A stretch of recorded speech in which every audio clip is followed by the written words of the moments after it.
Hello there, everybody. Welcome along to EFL Debate, and I'm delighted to be joined by Barrow supporter Taylor. How are you, Taylor? Yeah, not bad, thank you. How are you? Yeah, really well, thanks. Can't wait to get stuck into the first of a new series of summer deep dives. The first one, of course, on Barrow AFC. And I think the first question, really, Taylor, is it seems from the outside to have been a fantastic 12 months for Barrow on and off the field. Highest finish in, I think it's about 48, 49 years. Astonishing season, really.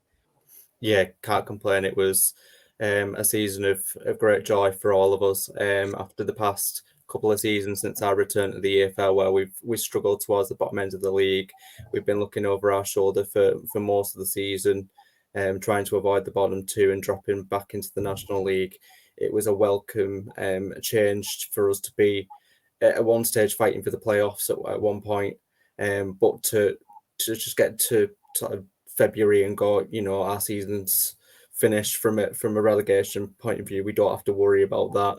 We're not looking over our shoulders. We can actually look forward to pushing on into the future and looking as to where we can go as a football club, rather than thinking, where is our future going to lie? Is it in the National League? Are we going to survive? It was nice to not have to worry as a fan for 1 year at least. Absolutely, yeah. And listen, Pete Wild's going to take an awful lot of credit for that, and rightly so. And we'll certainly come on to that because I'm a huge fan of his. But I actually wanted to start upstairs because the first appointment of the summer was last summer was in May when the club brought in Ian Wood as sporting director. I don't think the club has had a sporting director previously in its history. So how important was when it was Ian Wood in terms of changing the way that the club operates and bringing that operational smartness? Yeah, you're absolutely right about that. We've never had such a role before, so to welcome that role was an immediate positive. It suggested that we were finally starting to professionalize as a club rather than operating as that non-league club.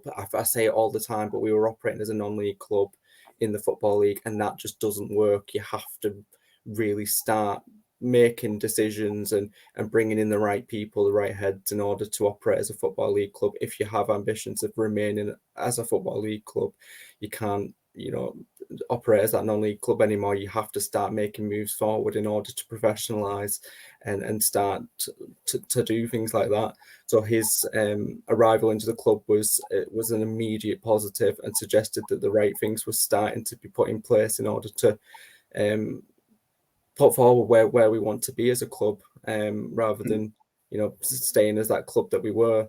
So you are right, it's an immediate positive when he was welcomed into the football club.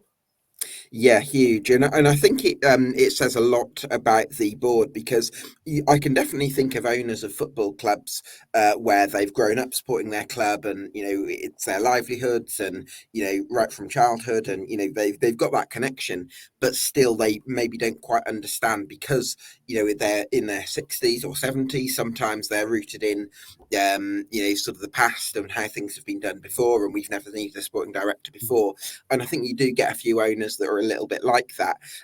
You've obviously got a Barrovian board, if you like, and I suppose I wanted to ask you whether you feel like it's been a gradual learning process for them in terms of adjusting to the EFL over the last 3 years, or whether you feel like they've always known they probably needed to adjust things, and it was just a case of working towards that. Yeah, I think it definitely has been a learning curve for them. I think when they've come in, they've made moves where they've admitted themselves when they've been asked in their club meetings and supporters meetings, things like that. They've admitted that they've made mistakes, and it's been a learning curve for them.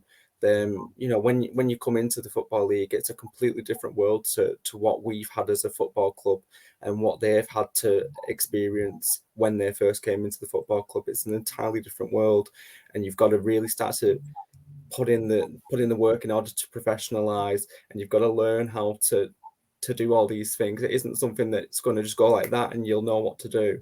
You've got to start looking at other clubs, communicating with other clubs, and once you start having that communication with those other football clubs and the owners there and learning what they're doing, which we have done, as far as I know. I think we've spoken to Andy Holt at Accrington, for example. They've had a great blueprint as to what to do as a club.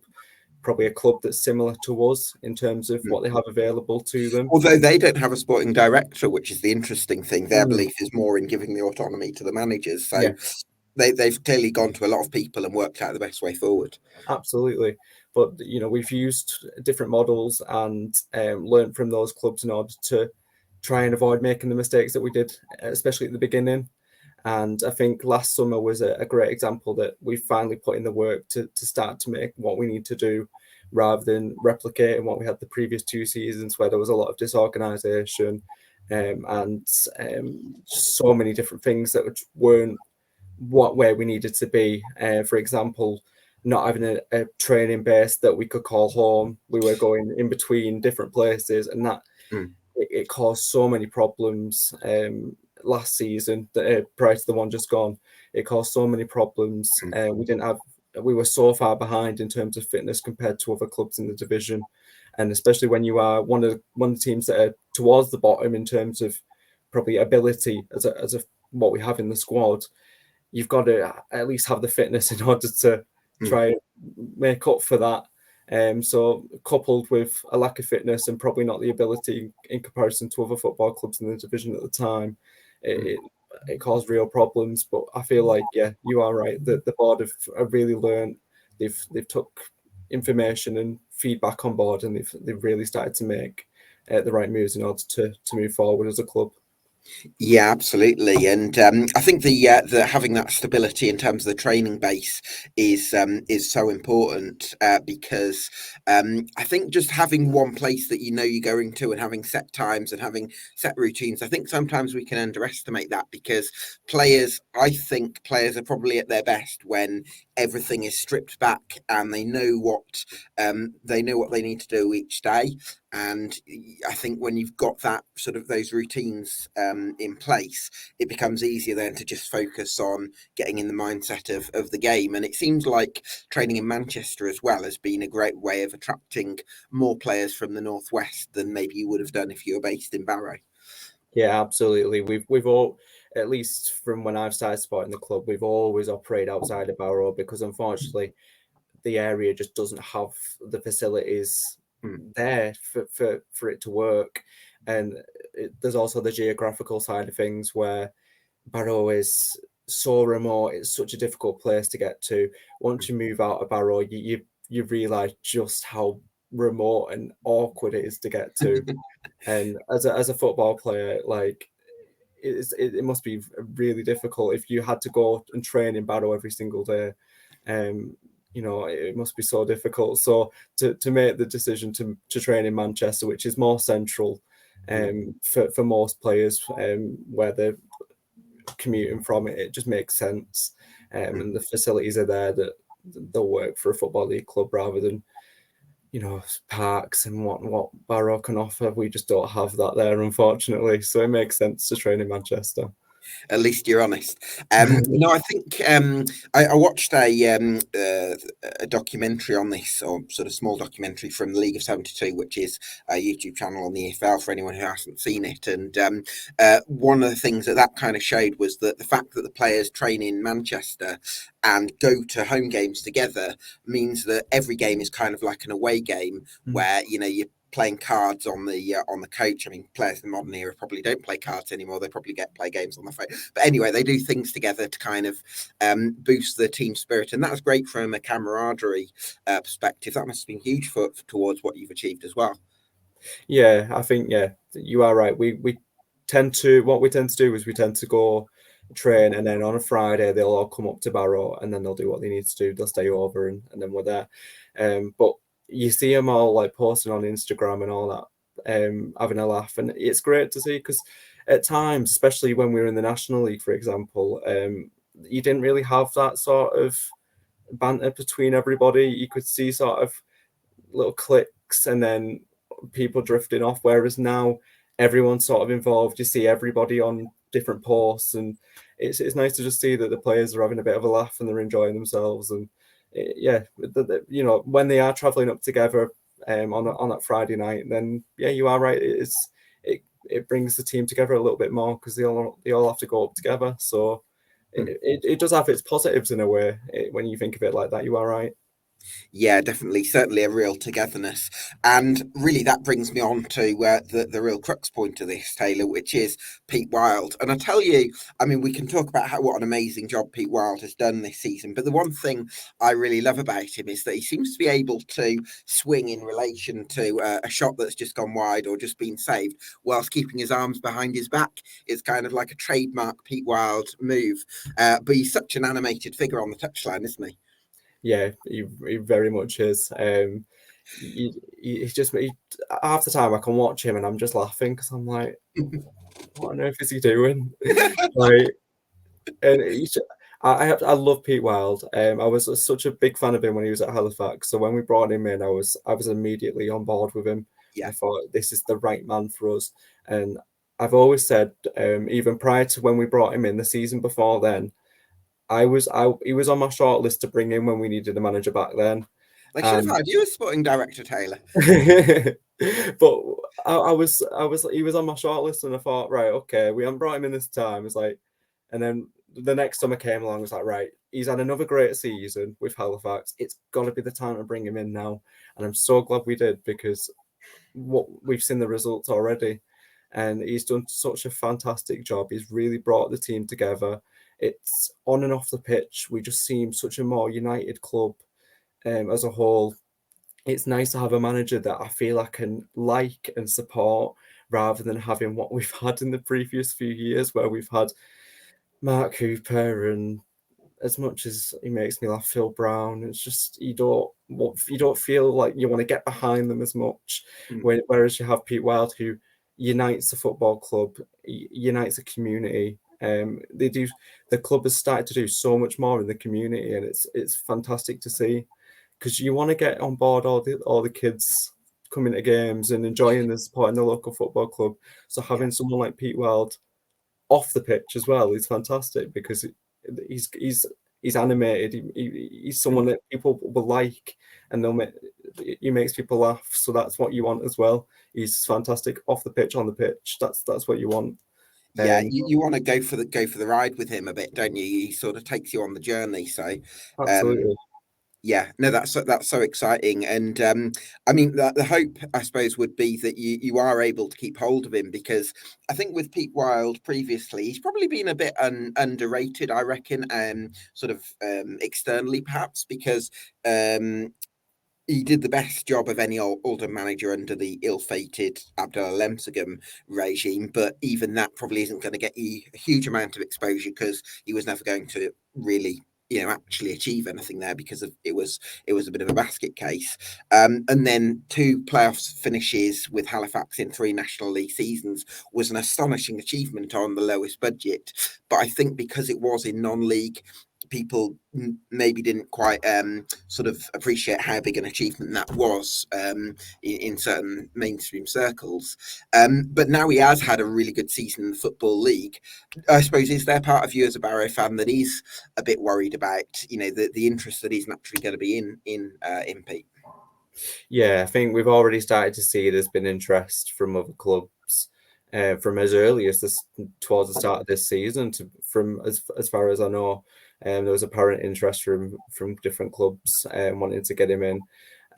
Obviously, there's been Blackpool over the summer this time about, but he's been very honest that he wants to stay on. I think the issue that you have with a lot of managers, they'll say one thing and do another, and I think And in a way, you kind of can't begrudge them that because the industry is as cutthroat as it is. I yeah, think sometimes it can be difficult for managers to show clubs that much loyalty because sometimes you want to go when your stock is high. yeah. But it's yeah, I get the impression Pete Wild is committed to Holker Street for maybe another year, and hopefully he can achieve something in that. Yeah, I think you're right. As I say, some managers will say one thing and do another, which I'm not begrudging. That's absolutely, you can't hold them back if there's an opportunity that comes along where they'll go for it. There's an opportunity to step up to a higher division or closer to home or more money, whatever. That's life. That's careers. if you're offered more money elsewhere and an opportunity to step up as well, you're going to take it. So you can't begrudge anyone for that. But if Pete Wild said was to go to Blackpool, I wouldn't begrudge him for that, for example. But You want Neil Critchley's in there now. but one the thing with Pete Wild, I think he's been very honest. He ruled out the Blackpool job very quickly. Um, he has a project here that he wants to fulfil, and I think truthfully, I think Pete Wild will be one of these people that he's not going to come out and say, "Oh yeah, I'm going to go now," and that's it. But I think there'll be little seeds that will probably drop when it comes to a job that comes along, and he'll probably drop little seeds and let us know that, yeah, this is I'm going now. And I genuinely think that is what he's going to be like, because I've heard that from Halifax fans. Halifax fans were saying, when he was going to go to Barrow, there was little seeds that he was dropping that then he was going to go. And I genuinely think that that's going to be the same again here, because I genuinely think Pete Wild is a very genuine person. Yeah. A very, very genuine person. I feel that that's what he would do, personally. I feel at the moment, I feel we're very safe with Pete Wild. He's going to stay for now, and then if the opportunity comes along, he goes elsewhere. So be it. We're back to square one, but hopefully we find a suitable replacement. But for now, let's just go with the ride. And at the moment, he's our manager, so let's just stick with him until it changes. Yeah, of course. And I think there's something to be said as well for football fans, just to be, when you've got a manager like Pete Wild, just to be present in the moment, because it's like you can't enjoy a relationship if you're always worried about the other person leaving. You've kind of just got to enjoy it for what it is where you are now. And I think, yeah, hopefully there's another chapter to go, and yeah, really exciting times ahead. With that in mind, then Taylor, how do you feel the squad's shaping up for 23-24? Bearing in mind this is still early days in the summer. Yeah, so yeah, very early days at the moment. So a lot of work still to be done for most football clubs, and we're no different. I think we made a real statement signing with David Worrell to start the summer, which I was very impressed with. I know little bits about David Worrell. I've always thought he was one of Port Vale's better players, Sure. especially when they were in League Two. And I was really glad to see that hasn't changed from a Vale perspective. All the supporters were seemingly quite gutted that he's left. Very surprised that he's dropped down to League Two to play for us. So that speaks volumes. You always want to see supporters that are going to say positive things about a player, especially in today's social media now. Everyone will go, "Oh no, the crap." Like, it's like, are you just saying that because they've left? But when people are being genuine about a player leaving and saying wonderful things about them, that's when you've got a really good signing in your hands. Yeah. It's just let's just touch on the David Worrell signing then, Taylor, because I think he's going to bring a huge amount of quality. He's going to add to the assists in this team as well, because I think last season you had Ben Whitfield was here on 12 assists, I think, and then after that there was quite a big drop off. So I think in terms of final third quality, he's going to add a lot. I think he's got the work ethic as well, although I would kind of caveat that by saying, I think he's about 32 now. And if Barrow are a team that play really aggressive, high pressing football, that's the kind of the way you play. Is it going to be a case where you're going to have to manage his minutes a little bit? Yeah, I think you're probably right. We will have to manage his minutes a little bit. But we've seen all the players work well in this system. Sam Foley, for example, has done an excellent job throughout the season when called upon. So, you can't rule out a player just for that reason. We'll probably make little adjustments where needed in order to fit him in and settle him in as needs be. But you are right, he's going to bring a lot more in the final third, which is what we needed last season. Ben Whitfield was carrying the team, is sort of providing assists and whatnot. So it's nice that we'll Which is probably hard for him to carry because he's not that tall. So we'll probably have someone that's going to be able to lessen the burden a little bit. One thing we really needed last season was goals outside of the front three. Josh Gordon, yeah. We seem to really struggle for goals from midfield. Very, very few goals. So I'm hoping that he can sort of bring that in a little bit more too. Do you think it's a Liverpool, it's a kind of Liverpool type thing? Because for a few years they had like a really high pressing for, well, I suppose for Barrow it's more of a 4-2-3-1, but similar principle where because your attacking players are pressing so high up the pitch, you kind of need the midfield to take on more covering responsibilities. And does that kind of compromise the goal threat a little bit? Yeah, I think you've got that nail on the head there. I think I think even how we sort of set up as a as in a squad when we had last season, we had Tom White and Harrison Neal sort of being the two in the midfield with got ahead, for example. And that suggests that we've got those two players that are just going to sit back and hold the midfield a bit more. And then Gotts is obviously a little bit more ahead. But even with Gotts, we didn't get too much in the way of goals or assists. Yeah. It's interesting with Gotts because I think I think his main strength is sort of that running ability and that sort of relentlessness, which I suppose you get from being coached under people like Corberán and I think Bielsa. But I think technically he's quite good at sort of playing the simple 15-yard passes, the crisp ones. But I don't know if he's and maybe he'll prove me wrong, but I don't think he's necessarily an absolute technician. And I think if he was, he'd probably be playing higher up. But do you reckon there's kind of room for him to improve a little bit? Oh, definitely. There's room for improvement. Definitely. He's a lot of our fans will say that he's one of our better players. I think at times there's a little bit of bias, I would say, when it comes to that. I think sometimes don't get me wrong, he's a fantastic player, but he's very lightweight, he's very easy to knock off the ball. But that comes when you're about 5'5" or however tall. He's not very tall at all. So Yeah, he naturally, doesn't indulge himself that much on the ball, I would, from my experience, though, as well. He's quite a give it and go. He'll play yeah. first time passes quite a lot as well. So that kind of helps things, I suppose. Definitely. I think he tries to obviously he's aware of how tall he is and that he's not the strongest, so he'll try and move the ball on as quick as possible. So I think obviously he's aware of what he needs to do when he's on the ball. But I think there's definitely room for improvement with Gotts. If he can bring a few more goals into his game, try and be that more creative player, get further forward a little bit more, because sometimes he just hang back a little bit. So if you can come forward just a little bit more, take an extra step forward, and try and sort of create more around the box, have a dig when he needs to. I think that was a big problem for us last season. We were trying to pass the ball into the goal. It's like you get to the edge of the box and you'd see it with other clubs. They'd have a shot on goal from the edge of the box and it'd work the keeper or go in, for example. And it's like, we need to have a go sometimes rather than try to pass it in. Just have a dig. It could take a little deflection and go in, or you don't know. Just have a go sometimes. And I think that's where Gotts, for example, especially, he needs to be that person that take a step forward, have an opportunity to get a shot on goal, work the space, have a dig, and see what happens, because you're not going to score if you don't shoot. I mean, that kind of brings me on to a wider point, Taylor, which is I think Barrow's main strength last season was that high energy pressing style of football, very good on transitions from what I saw as well.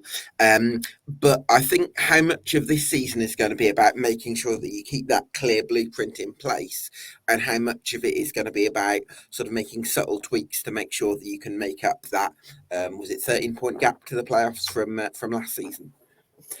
Yeah, I think obviously we're going to try and stick to the blueprint as much as possible. Obviously, Pete Well comes in and has a set way of playing, and I don't think he'll try and deviate from that as much as possible. But at the same time, I think we need to make strides in order to have a bit more of a plan B, have sort of players that can win aerial duels a little bit more, hold the ball up, when needs be, because you can't obviously just operate on one system. You've got to have a bit more of a plan B, and I think we saw that at times last season where we went on little runs of struggling for points at various different points of the season, where fitness was catching up to us, a lack of squad size, because we had a very, very paper thin squad at different points of the season. I think that caught up to us as well. So we need to try and bring in some more bodies in order to try and fill out the squad a little bit more as well. But definitely find a plan B that's going to try and get us that extra few points that we need at times. If you're not going to get 3 points, then at least try and get a point. And I think one thing we struggled with last season, we'd go behind, and 9 times out of 10 that'd be us done. We wouldn't come back. And we've got to try and find that plan B to try and work ourselves back into games. So I think strides need to be made in order to try and improve there. I think we've possibly seen that in the recruitment. Courtney Duffus has come in, which I've got to hold my hands up and admit I'm very bemused by that signing. He didn't He's not play. got a prolific record, has he? No, not prolific at all. Didn't play much football at Morecambe last season. So sort of just looking into what he's done in the last few seasons, I was a little baffled by that one. But I think possibly he might be where we're trying to go in terms of the player that's going to win a bit more aerial duels, do a little bit more. And maybe he could be the one that maybe facilitates a few more goals in other people. If you're looking at it optimistically, maybe he's going to be the one that wins the aerial duels, that allows you Robbie Gotts to get into the box, or Yeah. your Ben Whitfields, or players like that who have David Worrell potentially even. So I think that's probably what Pete Wild's going to be thinking. But do you reckon? Would you expect him to be possibly on the bench for a lot of games, and Josh Gordon would be the starting option because he had a fantastic season last year? Yeah, I don't expect Duffus to be someone that starts many games. It'll certainly be Josh Gordon, who, as it stands, we've yet to have him commit to a new contract yet, which is a little bit worrying. But at the same time, we've got to remain optimistic that he's going to sign that contract.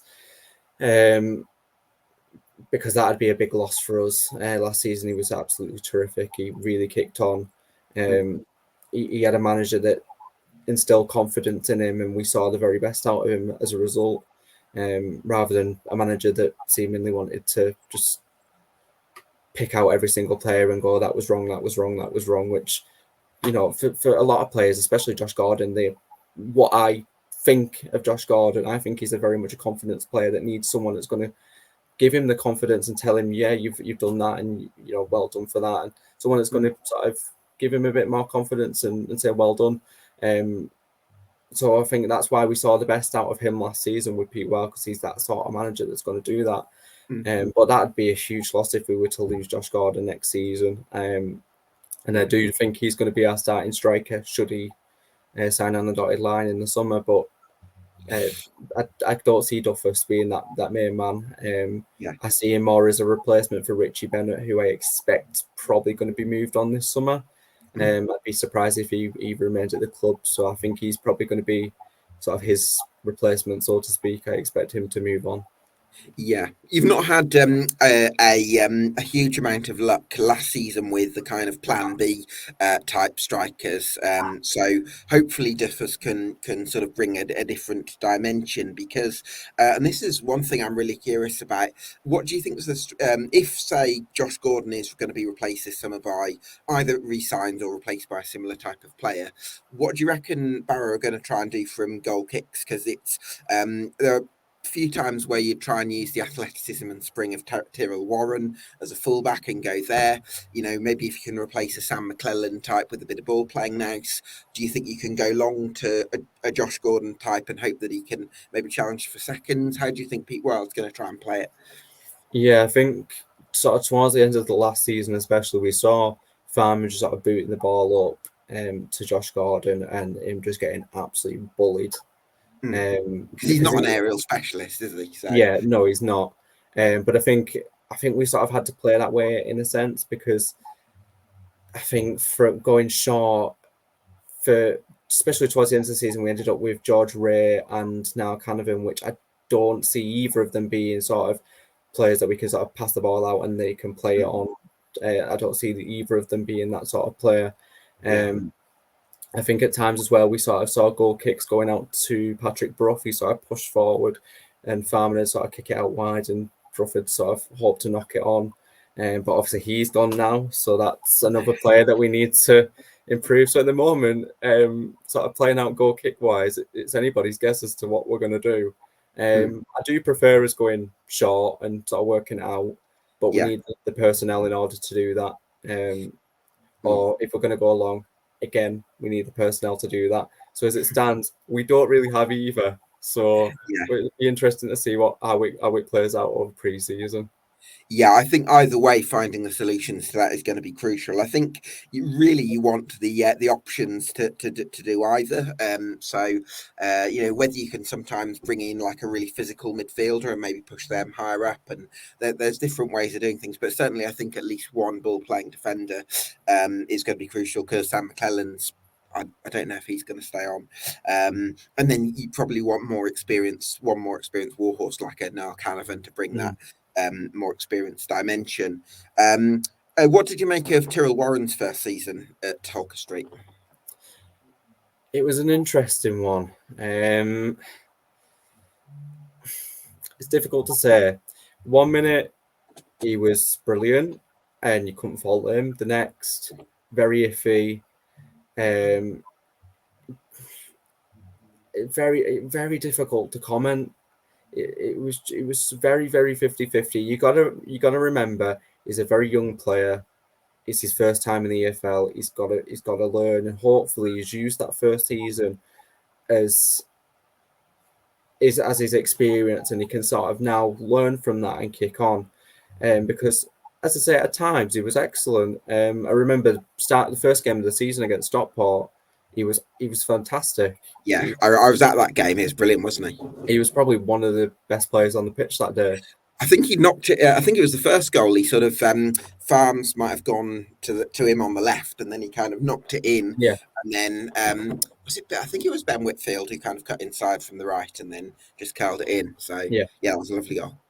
yeah. Start of the season, he looked a great player, and his confidence sort of dwindled as the season went on, and you sort of saw him getting beaten by his man too easily, or diving in and just making some daft decisions. And going forward, his crossing were fantastic. And hopefully, as I say, he uses that first season in the EFL as the experience he needs in order to kick on for next season. Because we've seen that he's a good player when on his day. He just needs to play more like that a bit more often, and obviously then he'll be an excellent asset for us. But I won't be surprised if PY looks to bring in another player to sort of challenge him a little bit more. Obviously, we have Rory Feely as well, which Yeah, how did he get on after signing in January? the issue with Feely, he spent, obviously he had a suspension, which was the most baffling red card I've ever seen. I have no idea how that was given as a red card on the day, and I have no idea how that appeal was unsuccessful. That was one of the strangest decisions I have ever seen. Um, but then he had that. Then he had some injuries as well, which hampered him a little bit. So we were limited as to what we saw from Feely last season. Obviously, we saw little glimpses of him, and from what we saw, he looked a genuinely decent player. He has an absolute weapon as a throw in as well, which will come in great use when needs be, especially if we have those more aerial sort of players that can get the red on the ball. And Well, and for breaking, if you need a different way of breaking teams down, the long throw can be a pretty handy weapon. If you can get Duffus on the pitch in the last half an hour of games, can give you a different option. absolutely, especially from a defensive point of view as well. Say we're holding out for a 1-0 win, we're trying to play down the clock a little bit. It's a great weapon to have. You can just launch the ball up the pitch and it gets you those extra miles straight away.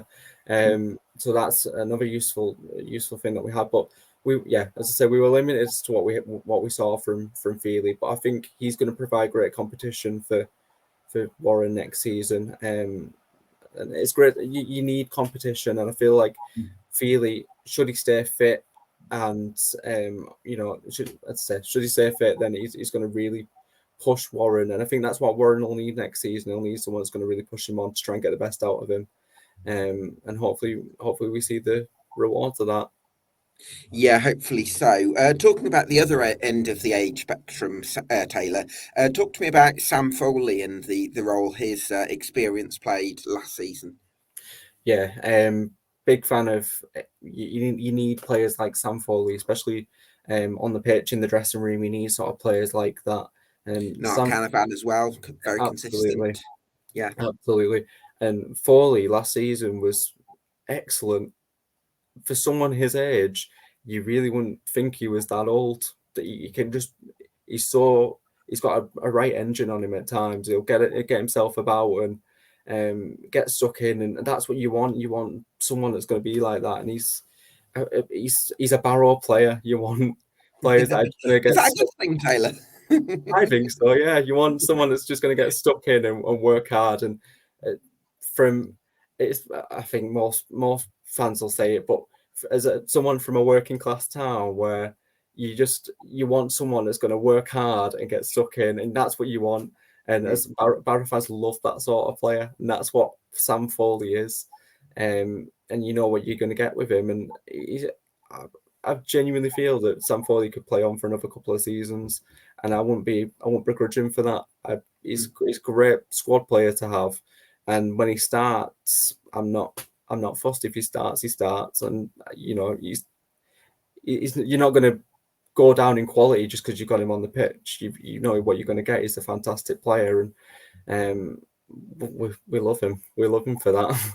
Yeah, sets the tone. Harrison Neal obviously had a great loan spell last season from Sheffield United. He's obviously going to need to be replaced because I'd expect him to be playing League One football next year. But you've brought in Kean Spence from Halifax. This is someone Pete Wild has worked with before. I must admit I've not had a chance to do an awful lot of due diligence myself on what kind of player he is, but the reports seem to be that he's a quality signing for Barrow if he can stay fit. So, have you been able to get an inkling on what you're expecting from Kean Spence? Yeah, so obviously when the signing was made, it was, oh, it's another Halifax signing, someone that Pete Wiles worked with. So that's what you want. You want Pete Wiles brought in someone that he knows well, and we trust Pete Wiles to have brought in a player that he knows well and knows will be able to make the step up. I have a Halifax supporting friend who immediately messaged me and let me know this is what he's like. He'll be a great player for you if he stays fit. He's been struggling with this injury since this time, and we've only seen little bits of him since then. And but from what we're seeing, he looks okay. But it's just a case of whether he can get over that, and you know, if he does, then he's going to be great for you. So fingers crossed he can get over this injury that he's got, and we can see the very best out of him. But Pete Wild bringing in someone that he knows, and will do the job for him. When managers bringing in players from the former clubs, generally, you know, it's probably going to be a sensible signing because they worked with them, they know what they're about, and they obviously have confidence in them to deliver for the club that they're at now. So generally, I'm quite confident about that signing. It's just a case of whether he can get over this injury that he's been struggling with since November or whatever it was that he's been struggling with from what I've been told. Well, hopefully the timing works well for him, and he's got a full pre-season ahead of him, which is a really positive thing from that perspective. How are you feeling about the midfield as well at the moment? Do you reckon you'll bring in one or two more, or yeah, how do you feel things are shaping up in that department? Yeah, I think obviously there's still work to be done. We need to try and fill out the squad a little bit more. We lost a couple of players in midfield last season from last season that have been let go. Solomon Nwabakai's gone and moved on. He's been let go on a free. Um, Didn't play an as, awful lot, did he? no, he didn't. He was allowed to go out on loan for sort of second half of the season, so we didn't see too much of him. Bit of a failed signing, unfortunately, but it happens. Sure. And hopefully we can try. I think we need to try and replace him and add maybe one other, just to try and fill out the squad a little bit more. Because as we saw last season, we really struggled with how paper thin our squad was. So we need to try and fill it out a little bit more. Whether we have the finances to do that again is another story. We've got to be sensible. We're not blessed with wads of cash like so many clubs in this division are going to be next season. We're really going to fight against the tide when it comes to competing with some of the clubs in the division now with the money that's about. Even the clubs that have come up and the clubs that have come down. Yeah. it's going to be a bit of a competition to try and compete with those clubs. So if we have the finances to try and sort of bolster our squad, then absolutely, like we should do it. But we've got to be sensible at the same time. So obviously, Pete Well's got to work with what he's got. If he's got the money to bring in that extra man, then absolutely do it, because we need that extra man in the squad. But unfortunately, if we're not blessed with the cash in order to do that, then we're stuck. But Yeah. we've got Yeah, that makes a lot of sense, and I think the club's already pushed the boat out a little bit for the one marquee signing in David Worrell. You're probably not expecting too many, more than one more of those kind of signings, and the club might have to take a bit of a chance in certain areas, and hopefully they do enough digging and due diligence to make sure that they minimise that risk, but also bring in players that fit the overall identity, because that's where I think there's some clubs that are going to have more money than Barrow that might miss out because that they don't have an alignment right the way through the club. That means they get the recruitment spot on. I would probably be inclined to trust the sporting director Pete Wild to make the right decisions. But what markets are you expecting the club to go in? Do you think they'll go into the non-league market? Do you think they'll look at under 23s talent? Do you think they'll rely on loans? Yeah, I think it's going to be a bit of all the above. We've already seen we've sort of dipped into the National League.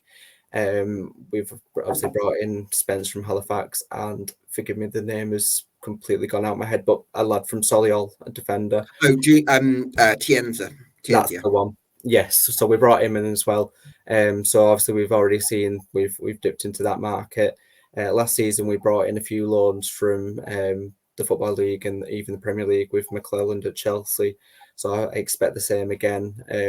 That bringing in loan signings is an excellent way to sort of bolster the squad without going over the odds to bring in the players. Because I'm sure that we can negotiate sensible percentage of wage packets and whatnot. So I'm sure we can negotiate. And Man City and Man United could be an option. Northwest clubs. You're probably more in the conversation for loan deals from those sorts of clubs. Liverpool, even because of where the training base is. There's possibly a logistical element to it that could work in your favour. Absolutely, we need to try and use what we've got around us in order to try and get the best deals. And we've seemingly have an excellent working relationship with Sheffield United. That was apparent in non-league, and again bringing in Harrison Neal last season. I think you're right. We're going to struggle trying to bring him in again. I mean, they've So got a lad called Ismaila Koulibaly or Andre Brooks at Sheffield United, a couple of midfielders. So you never know if one of those could be a loan option possibly. yeah, absolutely. Especially with them going up to the Premier League next season, there's probably players that have become available that perhaps weren't should they have stayed in the Championship. So again, that's an opportunity that we can possibly look into. But I think we're going to try and use the loan. We'll use the loan market sensibly, like we have last season. We feel it'll be copied and pasted over. We'll try and work in a similar way, because generally those loan signings worked. Besides one or two in January, which unfortunately didn't work out as well as hoped. Jay Young, for example, from Bradford, didn't work out too well.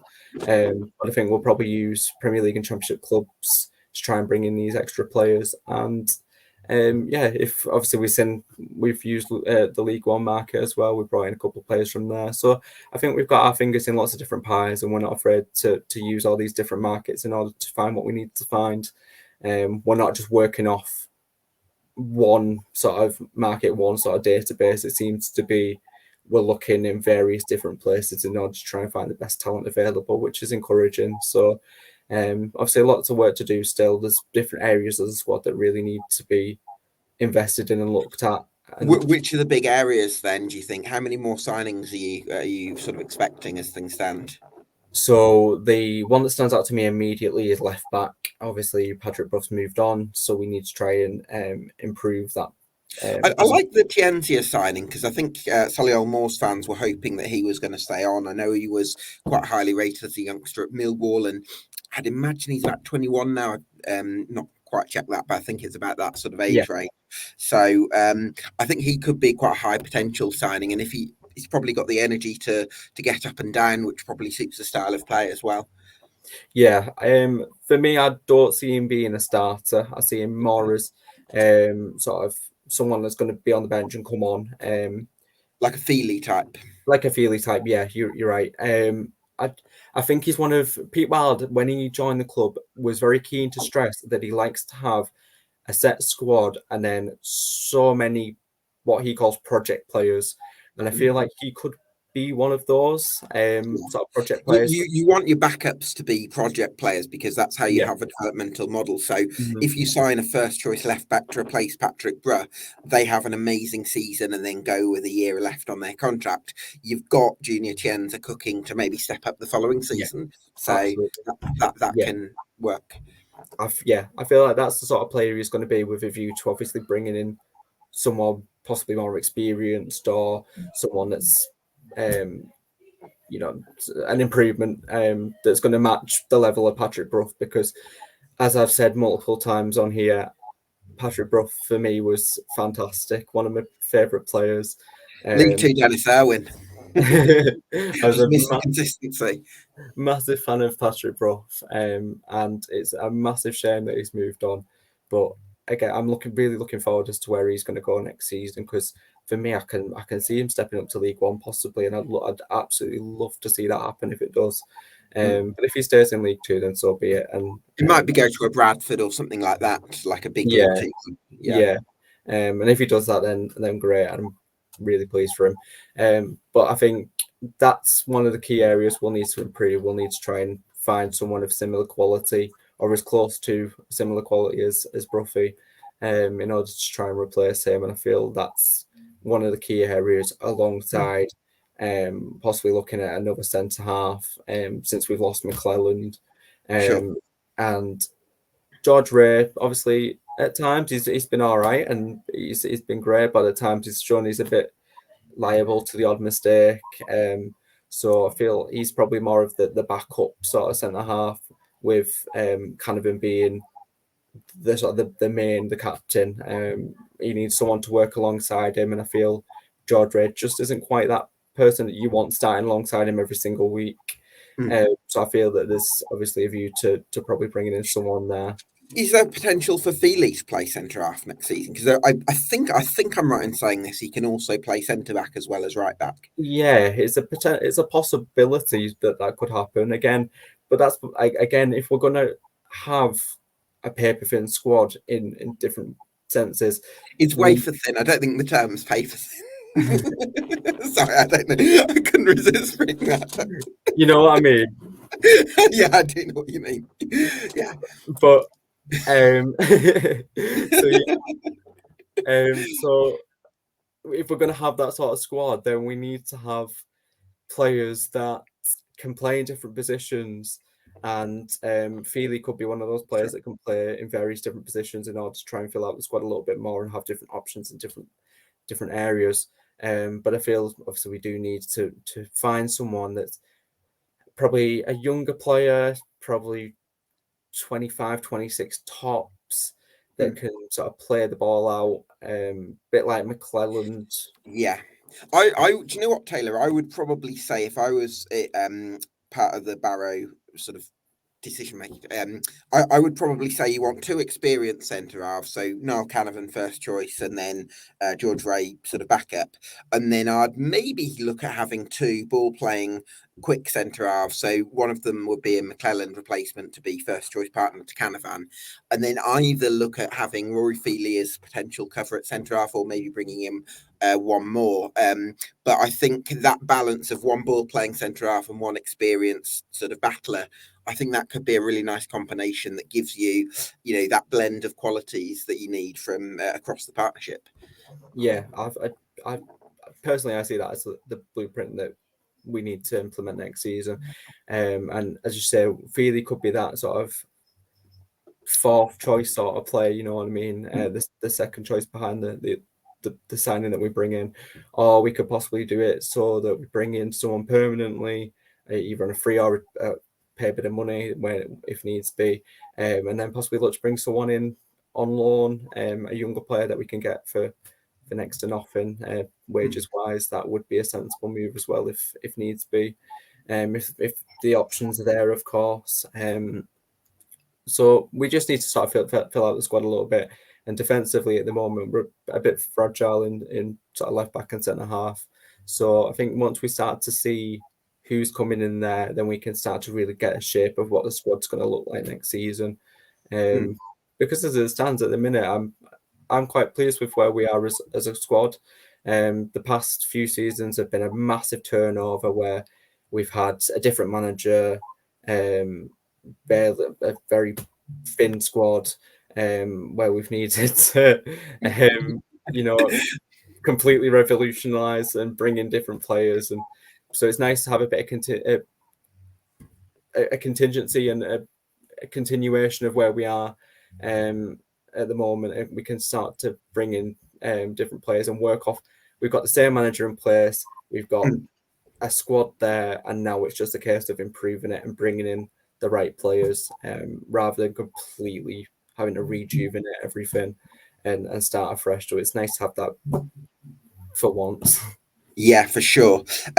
So in terms of the, I want to go back to the makeup of the midfield a little bit, where you're probably going to have a first choice sort of sitting midfielder of Sam Foley type who's going to sort of screen everything. You're probably going to have a sort of number 10, like a Robbie Gotts type. Hopefully he can add some goals to his game. And then you may be thinking a sort of physical box-to-box type, someone that could be a bit of someone that could go forward from goal kicks and things like that can contribute to the press a little bit as well. Do you reckon that's the sort of profile that you're going to be looking for in midfield? Yeah, I think so. Because at the minute we have sort of quite similar players in a sense, where we have Sam Foley, Tom White, those sort of players that are very similar in what they do, and they're not sort of the physical aerial sort of players that we possibly may need next season, in order to try and win the aerial battles that we've really struggled with over the course of last season. So it would make sense to possibly bring in someone that can do that and win more aerial duels. We really struggled with the second balls last season. I feel that we were sort of always beaten to the second ball, which you always want to try and get the second ball because it gains you possession of the ball and you can obviously start to work from it. So if we can try and win more second balls, then it gives us more of an opportunity to keep hold of the ball. I think at times we sort of, especially towards the end of the season when we start, prior to obviously when the playoffs were out of the question, and also just went out the window towards the end of the season. It's hard to keep the motivation up when the playoffs are out of reach, isn't it? I almost don't want to judge Barrow too harshly on the last sort of 5 or 6 results, because I think when you know that you've got nothing really to play for, and you're playing teams that have got something to play for, it's a bit of a mismatch, I suppose. So I don't want to judge. So really 13 points off the playoffs probably looks a little bit unflattering based on where you were for so much of the campaign. Absolutely. And I feel that Pete Wild recognised that we were second to second balls quite often last season, and we sort of at certain points towards the end we started to see performances that would go against that. So the one that springs to my mind immediately is how we played against Bradford away at Valley Parade. We let Bradford dominate the ball, do what they want to do, and then we'd spring them on the counter. So it's quite a low block at Bradford then? It was, yeah. And I feel that at times we sort of recognised that we were going to be second to those balls and sort of perform differently in order to try and get a result. And we obviously won 1-0 that day. And we saw it again against Walsall, where again we were perhaps the more reserved team. We let them dominate the ball a little bit more. Obviously Walsall are a fantastic aerials sort of team. At least my impression of them was a lot of really tall players that are going to absolutely dominate headers, and so we had to sort of work around that. And again, so there is the opportunity to play a different way, and we don't have to have that player that's going to win second balls more often than not. It'd be great to have, but if not, then obviously we need to try and find ways of playing sort of like that and getting the results that we need as well. Yeah, for sure. Ben Whitfield's probably not going to win too many aerial duels, but he had an outstanding season for Barrow last year, and it feels like since he's come back into the EFL, he's come back. I don't know whether it's a bit more confidence, whether he's playing under the right management. I suppose at Port Vale, it was difficult for him because they didn't necessarily have the best management. Or they weren't always in the best place during his time there. Did he have a stint at Torquay? And then anyway, yeah, he's come back into the EFL really, really strongly. So, and he's brought a lot of quality to the team. So you must feel like, hopefully, keeping hold of him, he can have a real say again next season. Yeah, I expect Whitfield to stay. I'm quite confident that he'll stay on. Obviously, he had a fantastic season, but I don't think the suitors are going to be there for him. He's Personally, 26. If he was 23, it might be a different yeah, kettle. yeah, I don't think we're gonna be too worried that we'll lose him next season. I feel that he'll stay on, which will be a massive boost for us because obviously you only have to look at the assist chart in order to see just how integral he was at creating things for us. Um, I was a huge fan of Whitfield last season, especially towards the start of the season. Um, I can't remember the game it was, but I remember being there and the ball was sort of on its way out for a throw, and Whitfield was pelting it to keep that ball in play. He kept the ball in play, got the cross in, and we scored. And I was like, that's what we want. We want someone that's never going to give up, Yeah, get hold of that ball, and put in an excellent cross. And it obviously it paid off. But that's when you see that, that's where you like. I like that guy. He's what we want, yeah, and um, Whitfield absolutely fantastic. Obviously, he had a couple of months where he was sort of off the boil a little bit, but again, fitness when you play in week out, due to the squad that we had, that's going to happen. sure. Um, and so, but over the general course of the season, he was absolutely fantastic, and I won't have a bad word said against Whitfield, because I genuinely feel he's going to be a huge part to us next season, and we're Hmm. going to see what we saw the early parts of last season. I feel we're going to see that again, and hopefully we make the right moves in the window to bring in players that are going to really work well with Whitfield to bring even more from him and even more for the team because what he can produce will hopefully enable the team to produce more with the extra players we bring in. Yeah, hopefully they can bump up the squad size next season by 2 or 3 players, which will mean there isn't going to be that same reliance on Ben Whitfield to start every game. How are you feeling about the goalkeeping position as well? Before we wrap things up, do you think how do you think Paul Farman's going to get on next season? Yeah, Farman he was a bit of a 50-50 figure with some fans at one point last season. He had a bit of a run where he was making a few mistakes and obviously questions were being called of him. And the way he battled back after that was outstanding. And Hmm. when the chips are down and you're having questions asked of you, if you're able to step your game up like he did last season, that speaks volumes for me. Yeah, And great mentality, that isn't it? yeah, he really kicked on towards the end of last season. I was so delighted with how he'd kicked on when he was struggling at one stage, and I'm very confident that we've got an excellent keeper on our hand with Farm. And obviously there's weaknesses to his game as there is with most keepers at this level. That's why they're at this level. So they're not going to be perfect and they're not going to be making no mistakes at all. It's going to happen. They're at League Two for a reason. Um, but I think generally, Farman, when called upon, is there to be relied on, and he made some excellent saves last season, kept us in games.